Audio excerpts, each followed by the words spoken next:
I'm Laura Murphy-Oates, and this is The Full Story. Every 2 years, Guardian Australia partners with BirdLife Australia to run a brutal and controversial poll to select the nation's favourite bird. This year, everyone from former Prime Minister Kevin Rudd. I think the crimson rosella is a beautiful bird. As Monty Python would say, beautiful plumage. But the bottom line is, think of rosella tomato sauce. So I say fair shake for the crimson rosella. To our very own political reporter, Amy Ramikis, are barracking for their choice of bird to win. Seagulls can live up until they're in their 30s, which means that there are seagulls that remember the 90s, who have listened to more Taylor Swift than you, who remember when Triple J was good. Today, you'll hear from Guardian staff and readers about the chaos and beauty of living with birds and how the past 2 years of climate disasters and pandemic-induced isolation has, for many, deepened their appreciation of Australia's native birds. Today, Bird of the Year 2021. It's Tuesday, the 5th of October.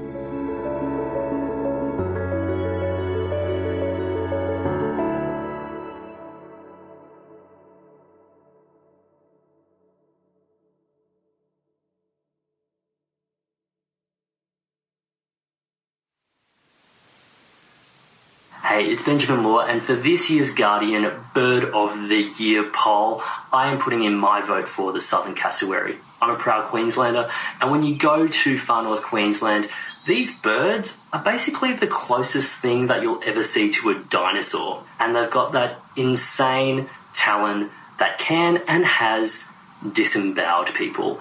And given that humanity is encroaching on the cassowary's habitat, maybe there should be more of that. My name's Gabrielle Chan and I am Rural and Regional Editor of The Guardian Australia. So, Gabby, why did you adopt a pet cockatoo? I always love cockatoos because they're such larrikins and such hoodlums, really. They're hoydens in the old English word. They're trouble. I was always attracted to them because I have this kind of strong streak of oppositional defiance myself. And so I made it known that I would love a cockatoo one day. And the owner of this cockatoo, who had had the bird all the way through his kids' childhoods, said, "Oh, you can have this cockatoo. I'll even throw in the aviary, the big garden shed cage that he came in." And so thus began our beautiful, slightly troubled relationship. And what type of cockatoo was he? His name was Cocky, and he was a white sulphur-crested cockatoo, full of attitude. So what was your relationship with him like at the start? Cockies have really strong beaks, and so it was a bit sort of, tentative at first. And then as we got to know each other, we got more and more game. He was pretty polite in the beginning, and that's really what led me to start letting him out of the cage. So he started coming out more and more, and that's really when the trouble started. What type of things did he get up to? Well, he used to yell mum a lot because he'd grown up with these other kids. And so he'd yell mum from the back door, and I would come rushing out the door because the kids were quite little, and it was quite a good impression of the kids. It was like, "Mum, mum!" Oh, God. In a very kind of slightly scary way. And so I'd come rushing out the back door and he'd be bobbing up and down on his perch like a lunatic, like, "Ha ha, got you again. He'd wander around the house, tapping on the glass, basically, saying, "Mum, mum, mum, mum." He'd look at me through the window and follow me around the house. And I don't know if this is just myth, but it seems birds do bond with a particular person. And because I was the person responsible for topping up his feed and talking to him, when I was hanging out clothes on the washing line, he kind of bonded with me and followed me around. So how and when did things start to turn maybe a bit sour with Cocky? Well, I think he decided that the cage was not for him, which is fair enough. And that would be fine if he was polite.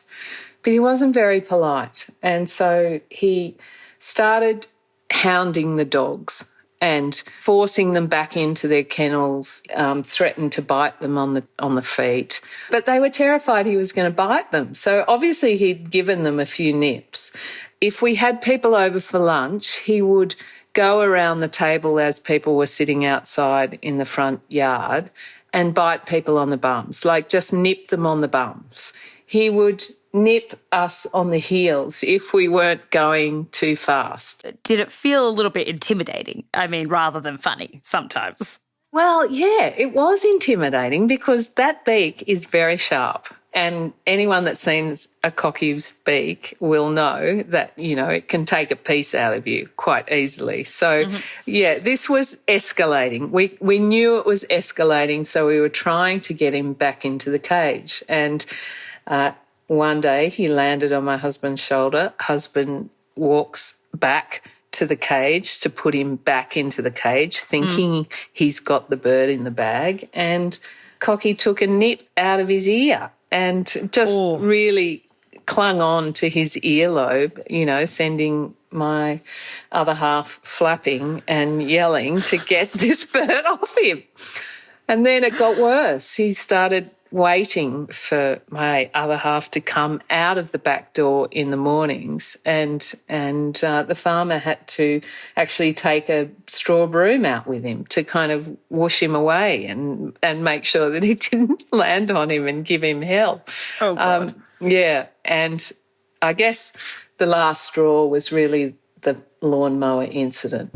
So it was probably summer or spring. It was warm. I remember this day that we came to the last stand, and the farmer's on the ride-on lawnmower, mowing the lawn. We're so conditioned to Cocky's behaviour by now that he's mowing the lawn while holding a straw broom to protect himself from this psychotic cockatoo that spends his time dive bombing the farmer as he's mowing the lawn.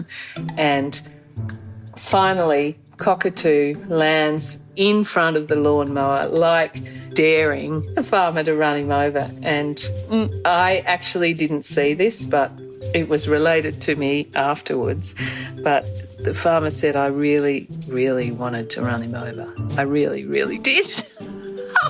But I knew that I would be in such trouble if I ran over your beloved Cocky. So he decided not to run him over in the end, though.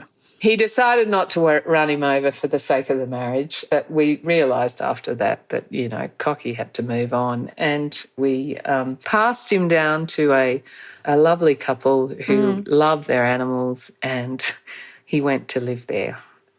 So after this slightly fraught experience with Cocky, will you be voting for the white sulphur-crested cockatoo? No, I will not be voting for the white sulphur-crested cockatoo. There are plenty of white sulphur-crested cockatoos. Hi, I'm Rebecca Shaw. I would have voted for the black swan because a quarter of all nesting pairs of black swan are homosexual, and it's my duty to support my people, or birds in this case. But they got knocked out, so my next vote is for the powerful owl. Hello, this is Lydia Thorpe, a Gunai, Gunditjmara and Djapurrung woman. I'm on Wurundjeri lands, and I've chosen Bunjil, our creator spirit, in this important competition. Bunjil is basically regarded as a god who has been responsible for creating other totems and other living things. So Bunjil, the creator spirit, is very sacred and needs to be protected. So I invite you all as part of whomever, and I say whomever because it is a totem bird. A lot of those birds that you're voting on are totems. There's somebody's totem. And we learn from these birds in terms of song and dance and story. And so I encourage you when you're voting to actually observe these birds and watch how they dance and listen to how they sing and start doing it yourself, and you'll feel that spirit and you'll be better connected to the country you're on.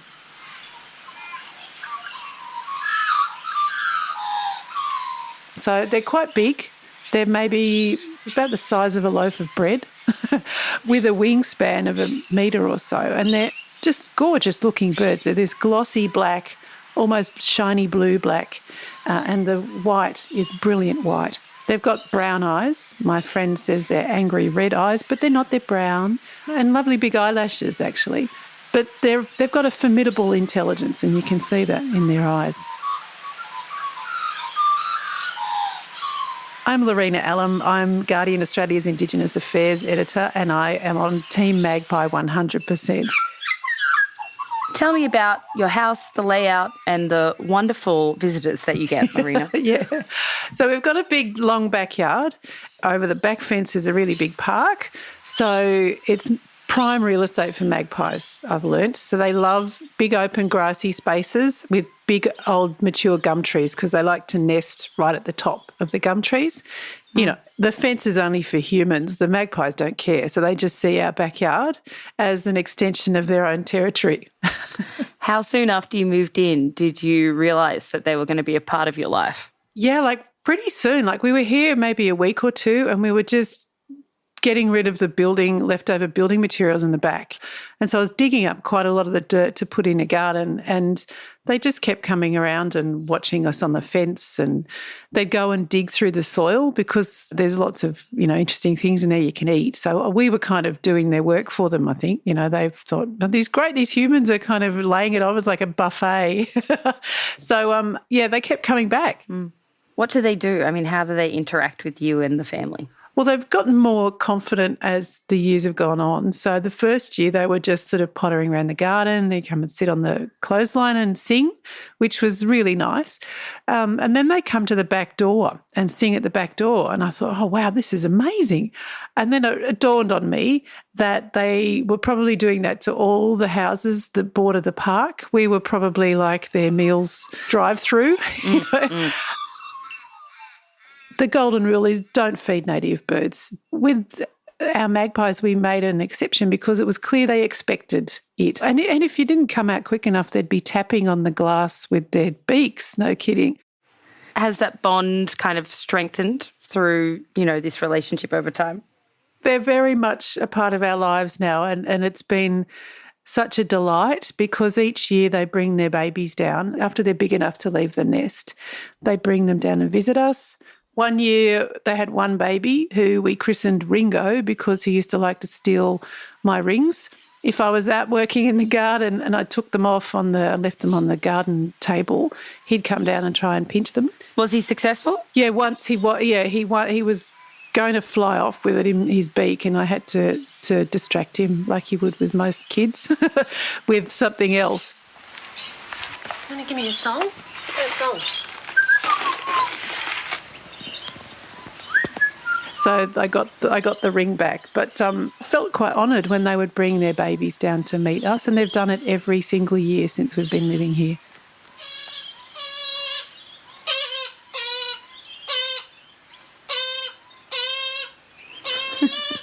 I think in this past year, a lot of people have connected with the environment around them in a way that they haven't before, right? Blackfellas have had this connection for a long time, but you're seeing broader Australian society maybe appreciate birds and that landscape. Do you feel like this connection is something that more people can find a deeper understanding of?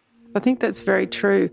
Our mob always say you've got to learn about the natural world by observing it with your cultural knowledge behind you. But scientific studies are showing this now, that the secret to mental health and happiness is spending time in nature. And it's self-evident to First Nations people because we've always been raised to see it, to observe it, to not feel greater than it and not always try and feel a part of it and respect it. So it's been, one of the unexpected joys of lockdown has been having an opportunity to watch the natural world. And I think taking solace in the natural world is a really important thing to do. And if we did, maybe so many of our native birds wouldn't be on the endangered list. So, Lorena, are you voting for the magpie this year? This year I've been voting for the black cockatoo because after the catastrophic bushfires on the south coast, they are endangered, and I can't imagine, I couldn't bear living in a world where there weren't black cockatoos. So if you love birds and you want to save them, maybe it's time to vote. Next, how the past 2 years has pushed some birds to the brink of extinction and what you can do about it.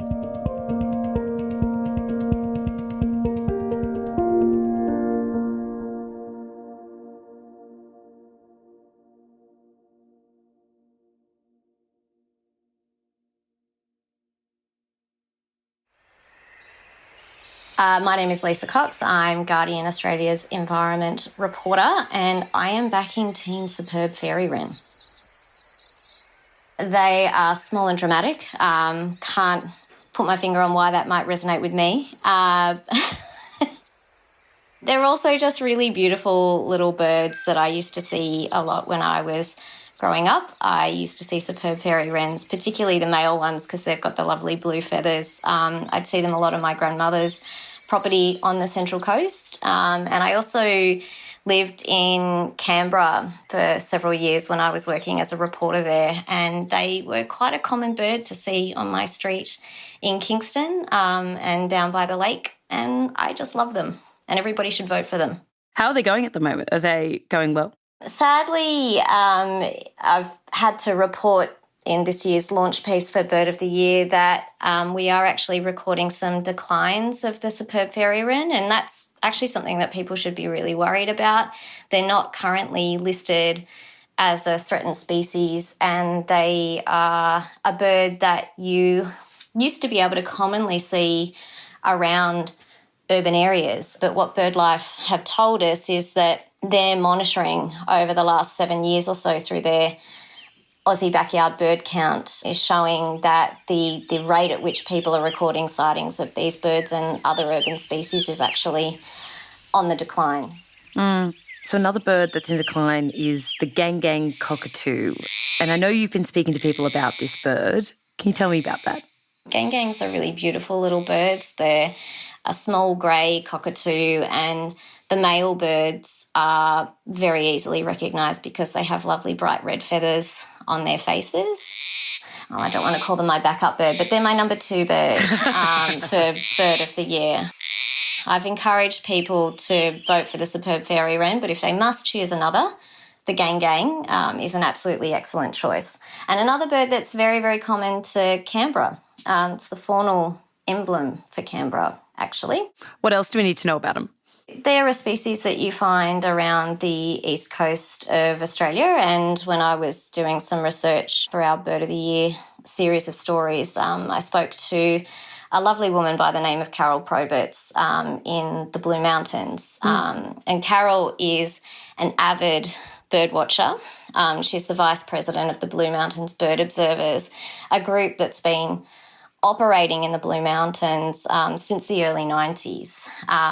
And they record birds that they see in the local area. And through doing that, they've actually compiled this just incredible database of species that are known to the area or have been known to the area over many, many years. Carol herself has actually been keeping notes since the 1980s. And one of the things that she told me when I spoke to her was that they've got records of gangangs being a really, really common species around the Blue Mountains, to the point that there's actually a street in Katoomba called Gangang Street. And so she's got notes in her notebook from the 1980s saying, one gang Wednesday, 3rd of September. Absolutely. That's exactly what we're talking about. And since the group has been seriously operating, they've got a lot of data on this particular bird. And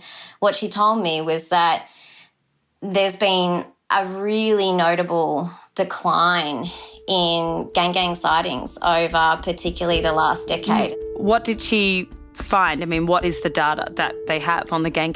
In 1992, 62% of all of their surveys recorded gang sightings, and in 8 of the last 10 years, that number has dropped to 20%. And so what is the reason for this? What's happened with the gang? Well, if we're talking broadly about gang numbers, the gang is actually under assessment right now by the Threatened Species Scientific Committee, which is an independent committee that advises the federal government about which species are under threat. And the gang is currently under assessment for its first ever listing as a threatened species. And the really concerning thing is that it's being assessed for an endangered listing, which is just one step away from critically endangered, which is a step away from extinction. It's a really, really serious listing if this goes ahead, and it gives you an idea of the extent of the decline, that they would be starting at that level rather than starting at a vulnerable listing. And there's a number of reasons for that. So monitoring of the birds across their range had shown that they were in decline. And one of the main reasons that this is occurring is because of changes to our climate. They're under threat from heat waves, and they're also under threat from increasing fires. And when the bushfire disaster occurred, that actually burnt 36% of their range, so the sort of known areas of habitat. That's really up there with some of the worst effects for species that we've seen in Australia through that disaster. It's been a big 2 years for climate-related disasters in Australia. And as you say, the Black Summer bushfires were devastating. How did that impact birds and wildlife more broadly? Yeah, so when we launched the last Bird of the Year poll, it was November 2019, which was, we didn't know at that point, but it turned out to actually just be the early stages of Australia's most catastrophic bushfire season. So without a doubt, the biggest change that we've seen for all of our wildlife, and that includes all of our wonderful bird species, is the impact of those bushfires. I think really early on we became quickly aware of the potential extent of these fires on all of our wildlife. A peer-reviewed study by 3 ecology professors last June found the fires had caused the most dramatic loss of habitat for threatened species and devastation of ecological communities in post-colonial history. And we also had a report from the Worldwide Fund for Nature, which estimated that 180 million birds were affected by the fires. That's out of 3 billion animals overall. The impact of these fires is something that researchers and government agencies are going to be continuing to study for a long time. So there are immediate impacts that we became aware of very quickly, but the longer term impacts are things that we're going to learn over years and decades. And so, that's absolutely the case for some of our birds, many of which are actually being assessed right now by our Threatened Species Scientific Committee to consider whether they need to actually be listed as threatened for the first time. If they're already threatened, whether they might need to have that listing upgraded. Right, so how many birds may now be added to the endangered list after all of this? So since the fires, there have been 16 new bird species put under assessment for either a listing for the first time or for an upgraded listing because the declines have worsened as a result of the fires. So one of those is the gang, and then there's another 15 animals that they're looking at. And what the Threatened Species Scientific Committee have told me is that there's more to come. So those 16, they're just the first ones that they're looking at. There will be more that will be assessed in future. So, Lisa, a lot of people get around Bird of the Year. It's a source of much debate and also I think brings a lot of people together as well. How can people get involved outside of Bird of the Year if they're looking for ways to help with these conservation efforts to make sure that some of these birds survive within our lifetimes and beyond? Sure, there's lots of different things that people can do depending on what their area of interest is. You know, they could become volunteers with local wildlife organisations if that's something that people have the time for an interest in doing. They can they could join Carol's group in the Blue Mountains if they're there. Exactly. They can donate to conservation organisations, wildlife care organisations, but there's also much smaller things that people can do. If you're fortunate enough to live in a home with a backyard or a garden, you know, you can think about the types of plants and trees that you're planting in your garden, and plant species that will attract birds, particularly, you know, some of the smaller urban bird populations. They like sort of denser, shrubbier kinds of plants, and so those are the sorts of things that if you're wanting to attract superb fairy wrens back to the area, that's the sort of things that you should be looking at. Just one example. Just one example. I don't know why that one came to mind, but yeah, superb fairy wrens.